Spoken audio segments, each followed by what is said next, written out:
Guys, welcome to the Neha Sharma show. Guys, आप में से काफ़ी लोग मुझे कहते रहते हैं कि मैं जल्दी जल्दी एपिसोड्स लाऊं, तो यहाँ पर दो इंपॉर्टेंट बातें हैं। पहले तो ये कि सीरियल का जो ओनर है वो मुझे कभी भी कॉपीराइट दे सकता है और उसने ऑलरेडी 2 वीडियो ब्लॉक करा दी, इसलिए मैं ज़्यादा लंबी वीडियो भी नहीं बना सकती और साथ ही साथ मैं एक साथ काफ़ी एपिसोड्स भी अपलोड नहीं कर सकती। और दूसरा रीज़न मैं आपको बहुत बार बता चुकी हूँ कि मेरी कोई टीम नहीं है, मैं सिंगल हैंडेडली वीडियो बनाती हूँ, इसलिए टाइम लगता है। लेकिन अगर आप फिर भी यही कहते हैं कि मैं जल्दी जल्दी एपिसोड्स लाऊं, तो फिर एक ही रास्ता बचता है कि मैं बहुत ही शॉर्ट में स्टोरी बताऊं और विदाउट एनी इमोशंस आपको कहानी बताती जाऊं, मेन चीजें, और बाकी सब कुछ हटा दूं। लेकिन क्योंकि ये एक इमोशनल और हाईली सेंसिटिव ड्रामा है, तो इसमें से फिर वो बात नहीं रहेगी। लेकिन अच्छा भी है क्योंकि इससे तो चैनल को खतरा ही है, तो जल्दी जल्दी सीरियल निपटेगा तो मैं दूसरा सीरियल ला पाऊंगी। तो आप मुझे कमेंट सेक्शन में बताइएगा कि जैसे मैं डिटेल एक्सप्लेनेशन करती हूँ विद इमोशंस, वैसे ही करती रहूं या फिर शॉर्ट में निपटा दूं। और इस वीडियो में जो भी आप मुझे कमेंट करेंगे वही मेरा फाइनल डिसीजन होगा, क्योंकि गाइस जिन्हें नहीं समझना वो तो फिर यही कमेंट करते रहेंगे। तो अगर आप कहेंगे कि शॉर्ट में निपटा दूं तो शॉर्ट में निपटा दूंगी, नहीं तो जैसे चल रहा है वैसे ही चलेगा, लेकिन फिर मेरी यही स्पीड रहेगी, फिर मैं जल्दी जल्दी वीडियो तो नहीं ला पाऊंगी। साथ ही वीडियो को लाइक जरूर कर दीजिएगा और अगर अभी तक आपने चैनल सब्सक्राइब नहीं किया है तो प्लीज चैनल को भी सब्सक्राइब कर लीजिए, hit the bell icon so that आपको वीडियो की नोटिफिकेशन मिलती रहे और मुझे नई वीडियो लाने की मोटिवेशन।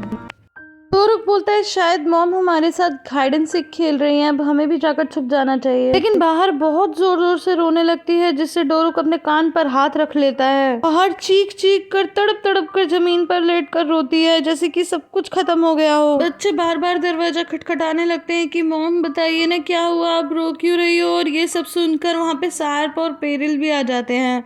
सार्प भी बार बार दरवाजा खटखटा के कहता है कि बाहर दरवाजा खोलो, दरवाजा खोलो। और अपनी माँ को यूं तड़पता हुआ देखकर निशान बहुत ज्यादा घबरा जाती है और रोने लगती है। सार्प निशान से पूछता है कि बेटा क्या हुआ, बताओ क्या हुआ। तो वो कहती है कि ये लिज आंटी नहीं रही। निशान रोते हुए कहती है कि उन्होंने कहा है कि उनकी सांत्वना मेरी माँ के साथ है, मुझे पता है ये लिज आंटी नहीं रही। पेरिल निशान से कहती है कि बेटा आ जाओ नीचे चलते हैं, लेकिन वो कहती है कि नहीं, मुझे मेरी माँ चाहिए, मुझे मेरी माँ चाहिए। सार्प कहता है कि बाहर प्लीज दरवाजा खोल दो, बच्चे डरे हुए हैं। निशान कहती है कि वो प्लीज दरवाजा खोलिए, प्लीज दरवाजा खोलिए। लेकिन बाहर अभी भी बेड पर अपना सर रख कर रोई जा रही थी बुरी तरह, और वो रोते और चीखते हुए कहती है कि तुम सब यहाँ से चले जाओ, चले जाओ तुम सब यहाँ से। और वो बार बार लगातार चीख कर रोती है, तो डोरुक फिर से अपने कान पर हाथ रख लेता है। निशान अपने पापा से गले लगकर बार बार रोती है कि पापा ये लिज आंटी, ये लिज आंटी। और इसके बाद बाहर सीधा आरिफ को कॉल मिलाती है और आरिफ से पूछती है कि ये लिज कहाँ है, वो कैसी है। तो वो कोई जवाब नहीं दे पाता, तो कहती है कि बताओ ना वो कैसी है। और उसकी बातें बाहर खड़ा खड़ा सार्प भी सुनता है, लेकिन आरिफ कोई भी जवाब नहीं देता, तो वो फिर रोने लगती है। कहती है कि प्लीज आरिफ मुझे बताओ, कह दो कि ये सब झूठ है, कह दो कि ये लिज बिल्कुल ठीक है और जीवित है। मैं तुम्हारे आगे हाथ जोड़ती हूँ, प्लीज कह दो कि ये सब झूठ है। ये सब सुनने के बाद आरिफ भी अपने इमोशंस कंट्रोल नहीं कर पाता और वहीं बैठकर रोने लगता है। इतने में आरिफ बच्चों से कहता है कि बच्चों चलो नीचे चलते हैं, थोड़ी देर में तुम्हारी मम्मी भी आ जाएंगी। लेकिन वो कहते हैं कि नहीं, हमें हमारी मॉम चाहिए। तो वो कहते हैं कि बच्चों मॉम आ जाएंगी थोड़ी देर में, चलो नीचे चलते हैं। और फिर बहलाकर बच्चों को नीचे ले जाने लगता है। तो डोरुक बोलता है कि ये लिज आंटी को क्या हुआ है। और निशान अभी भी रोई जा रही थी ये लिज का नाम लेकर। इसके बाद पेरिल भी अपने रूम में चली जाती है। इसके बाद बाहर आरिफ से कहती है कि प्लीज मुझे यहाँ से ले जाओ। तो वो कहता है कि ठीक है, तुम अपनी लोकेशन भेजो, मैं आ रहा हूँ। सीन में हम देखते हैं कि ज़ेदा और मिसेस हतीजे फार्मेसी से लौटाते हैं और कहते हैं कि इतनी गहरी चोट नहीं थी और मैं वाटरप्रूफ ग्लव्स पहनकर बर्तन मांज सकती हूँ। लेकिन एमरी कहता है कि कुछ बहुत बुरा हुआ है, मैंने कुछ बहुत बुरा किया है। तो वो लोग बोलते हैं कि क्या किया है तुमने। तो कहता है ज़ेदा तुम्हारा फ़ोन लगातार बज रहा था तो मैंने उसे उठा लिया और वो बाहर की कॉल थी। तो कहते हैं तुमने क्या बात की, क्या तुमने ये लिज के बारे में बोला। तो कहता है मैंने कहा कि मेरी सांत्वना तुम्हारे साथ है। और ये सुनते ही वो लोग हैरान हो जाते हैं और कहता है कि मुझे पता नहीं था कि उसे इसके बारे में पता नहीं है, आई एम सॉरी। तो मिसेस हतीजे बोलती है कि इसमें तुम्हारी कोई गलती नहीं है, हमें तुम्हें बता देना चाहिए था। और इतने में ज़ेदा को आरिफ का कॉल आता है, तो ज़ेदा उसे बाहर के बारे में बताने लगती है, लेकिन उसे तो सब पता था, तो वो बीच में ही उसे रोकता है। और कॉल कट करने के बाद ज़ेदा कहती है कि आरिफ बाहर से मिलने जा रहा है और ये भी कह रहा था कि वो बहुत रो रही है। तो एमरी कहते हैं कि आप लोग इतने ज़्यादा फिक्रमंद क्यों हैं, क्या वो डॉक्टर के पास नहीं है? तो ज़ेदा कहती है कि नहीं नहीं, वो तो अपने पति के पास है। ये सुनकर वो हैरान हो जाता है और कहता है कि उसका पति तो अब है ही नहीं ना। तो वो बोलती है कि ये एक लंबी कहानी है, मैं तुम्हें बाद में सुनाऊंगी, क्या तुम हमें थोड़ी देर के लिए अकेला छोड़ सकते हो? तो वो कहता है कि हाँ ठीक है। फिर ज़ेदा बोलती है मॉम अब तो वो सब कुछ जान चुकी है और वैसे भी हम कब तक छुपाते, कभी ना कभी तो उसे सच्चाई का पता चल ही जाता। नेक्स्ट सीन में हम आरिफ को जाता हुआ देखते हैं तो सामने से मिस्टर एनवर आते हैं और वो उससे कहते हैं कि बेटा तुम कहीं जा रहे हो? तो बोलता है कि मैं बाहर से मिलने जा रहा हूँ। कहते हैं क्या? तो कहता है कि वो येलिस के बारे में जान गई है, इसीलिए मैं उसके पास जा रहा हूँ, बहुत रो रही है तो मैं उसे लेके आता हूँ। लेकिन मिस्टर एनवर कहते हैं कि अगर तुम जाओगे तो फिर बाहर तक वो लोग पहुंच जाएंगे और उसकी जान को खतरा हो जाएगा। तो वो कहते हैं कि नहीं नहीं, मैंने उसके बारे में भी सोचा है, मैं पार्किंग में अपनी गाड़ी बदल लूंगा।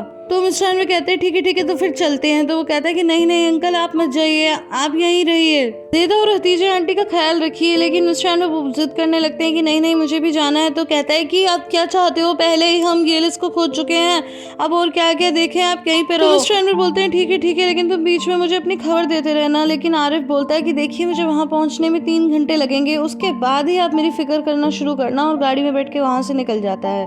अब नेक्स्ट सीन में हम शीरीन को देखते हैं जहाँ पर फिर से एक कस्टमर आई होती है और उससे भी शीरीन यही कहती है कि अभी तो हमारे पास ये फैब्रिक अवेलेबल नहीं है। तो वो बोलती है कि कब तक आ जाएगा? तो कहती है कि 3 महीने में, या क्या पता आए ना।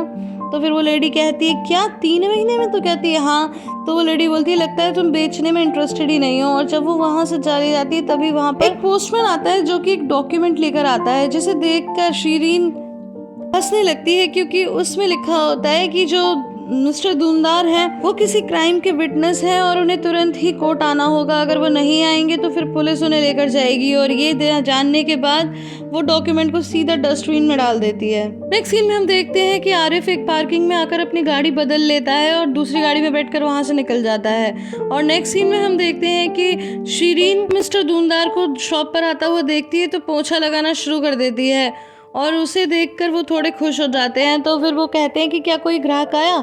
तो वो कहती है कि नहीं अभी कोई ग्राहक नहीं आया। तो वो कहते हैं कोई बात नहीं, ऐसा होता रहता है। तो वो कहती है कि मैं कितनी अनलकी हूँ ना आपके लिए। तो वो बोलते हैं कि नहीं नहीं बेटा ऐसी कोई बात नहीं है, कभी कभी ऐसा हो जाता है। नेक्स्ट सीन में हम देखते हैं कि दोनों बच्चे अपने पिता से लिपट कर गोद में बैठे हैं और तभी सार्प उनसे कहता है कि शायद तुम्हारी एलिस आंटी का एक्सीडेंट हो गया होगा। तो वो कहता है कैसा एक्सीडेंट, कार से? तो कहता है बेटा मुझे पता नहीं। फिर निशान बोलती है कि पापा मम्मी बाहर कब आएंगी? तो वो बोलता है कि बेटा आ जाएंगी थोड़ी देर में, वो उदास है ना तो वो नहीं चाहती कि तुम लोग उन्हें ऐसे देखो।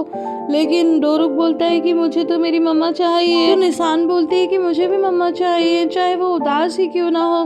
तो फिर सार्प बोलता है कि वो थोड़ी देर में दरवाज़ा खोल देंगी बेटा, क्यों ना हम एक गेम खेलें? तो वो बोलती है नहीं। लेकिन डोरुक बोलता है कि ठीक है मैं खेलूँगा। तो बोलता है क्या खेलेंगे हम? तो बोलता है कि मैं आपके ऊपर चढ़ के बैठूँगा। तो फिर निशान बोलती है डोरुक। तो डोरुक बोलता है मैं आरिफ अंकल के कंधे पे भी तो बैठता था। तो निशान कहती है येलिस आंटी नहीं रही और तुझे खेलने की लग रही है? तो फिर वो बोलता है कि अच्छा तो जब मर जाते हैं तो फिर क्या होता है? तो वो बोलती है कि फिर कभी वापस नहीं आते। तो वो बोलता है कि नहीं आते हैं। तो कहती है कि नहीं मैं कह रही हूँ ना कि वो मर चुकी है, वो वापस नहीं आएंगी।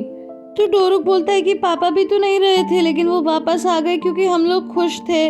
तो इसके बाद सार्प डोरुक को अपने कंधे पर बिठाकर और घुमाने की कोशिश करता है, लेकिन अभी भी निशान रोते हुए उन्हें देख रही थी। तो डोरुक बोलता है कि मुझे नीचे उतरना है। तो बोलता है क्यों बेटा? तो बोलता है मुझे नींद सी आ रही है। पर शायद गाइस वो निशान को उदास देखकर मना कर देता है। अब नेक्स्ट सीन में हम देखते हैं कि बाहर अभी भी बिस्तर पर पड़े पड़े रो रही थी और वो येलिस और अपने बीच गुजारे हर एक मोमेंट को याद कर रही थी कि वो तीनों एक साथ कितना खुश रहा करते थे। और जब येलिस की शादी में वो गई थी और येलिस ने कहा था कि अब मैं अपने बच्चों का अच्छे से ख्याल रख पाऊंगी और पहली बार मैं किसी से ही बांट पा रही हूँ। तो यही सब बातें याद करके वो बहुत उदास होती है। इतने में सार्प फिर से आ जाता है और दरवाजा खटखटाने लगता है। इसके बाद भी जब बाहर दरवाजा नहीं खोलती तो वो निराश होकर लौटने लगता है। इतने में बाहर दरवाजा खोल देती है और कहती है कि तुम अभी तक बच कैसे गए? तुम तो समुद्र में डूब गए थे, फिर सरवाइव कैसे किया? इससे तो अच्छा होता है कि तुम ये दुनिया छोड़ देते। तो वो कहता है कि तुम चाहती हो कि मैं ये दुनिया छोड़ दूँ? तो कहती है कि हाँ, मैं यही चाहती थी कि काश तुम ये दुनिया छोड़ देते। तुम्हारी वजह से आज येलिस नहीं रही, दो छोटे छोटे बच्चे बिन माँ के रह गए। और तुम्हें तो हमेशा से येलिस के बारे में पता था ना, फिर भी तुम आराम से हंसते बोलते रहे। यहाँ मैं तुम आराम से तुम्हारे साथ खेल कूद रही हूँ, खा पी रही हूँ, और वहाँ मेरी फ्रेंड को दफनाया जा रहा था। मेरी वजह से वो इस दुनिया से चली गई। तो वो कहता है कि बाहर प्लीज़ धीरे बोलो, नीचे बच्चे सुन लेंगे।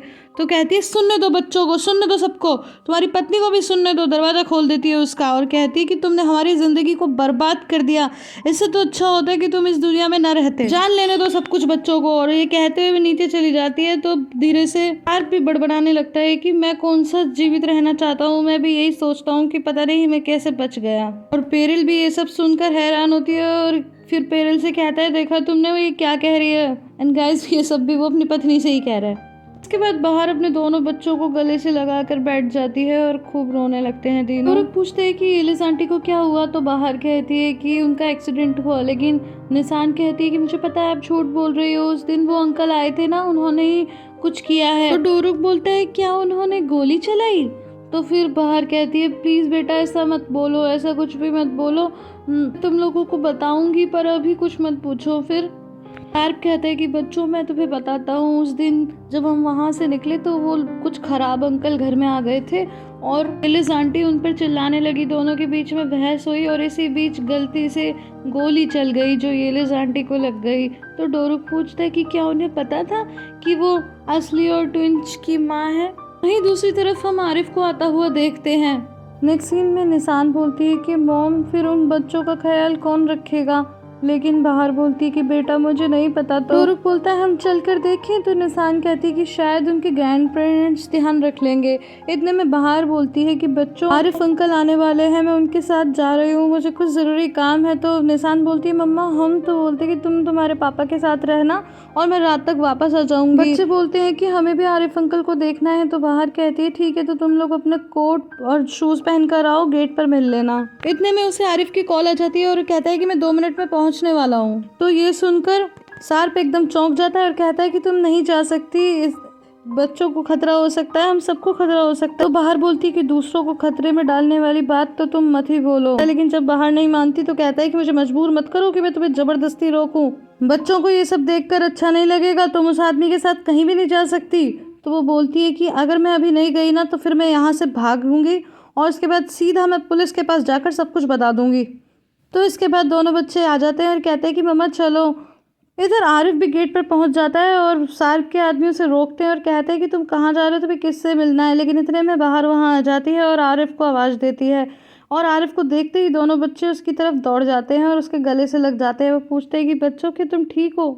एंड गाइस यहाँ पर आप देखिए कि अभी भी सार्प को कोई बच्चों की परवाह नहीं है। ये खतरा होना तो सिर्फ एक बहाना है, उसे तो बस ये है कि कैसे भी आरिफ के पास न जाए। तो इसके बाद में फिर बाहर भी आरिफ को देखकर सीधा उसके गले लग जाती है और खूब रोने लगती है। और ये नज़ारा सार्प अपनी आंखों से देखता है और दूर खड़ी पेरिल भी ये सब नोटिस करती है। और इतना ही नहीं, दोनों बच्चे भी आरिफ के गले से लग जाते हैं और ये पूरा नज़ारा सार्प दूर से खड़ा खड़ा बस गुस्से में देखता रहता है। और जाते जाते कहती है कि बच्चों मुझे आने में देर हो सकती है पर तुम लोग मेरी चिंता मत करना, अपने पिता के साथ रहना। आरिफ भी दोनों बच्चों को प्यार करता है और कहता है कि बच्चों सावधान रहना। और इसके बाद वो लोग गाड़ी में बैठकर चले जाते हैं। और गाइस क्योंकि आरिफ ने मिस्टर एनवर को बोला था कि मैं ग्रेव पर मिलूंगा आपको, तो अभी वो बाहर को वहीं लेकर जा रहा है। और इसी के साथ ये एपिसोड यहाँ पे खत्म हो जाता है।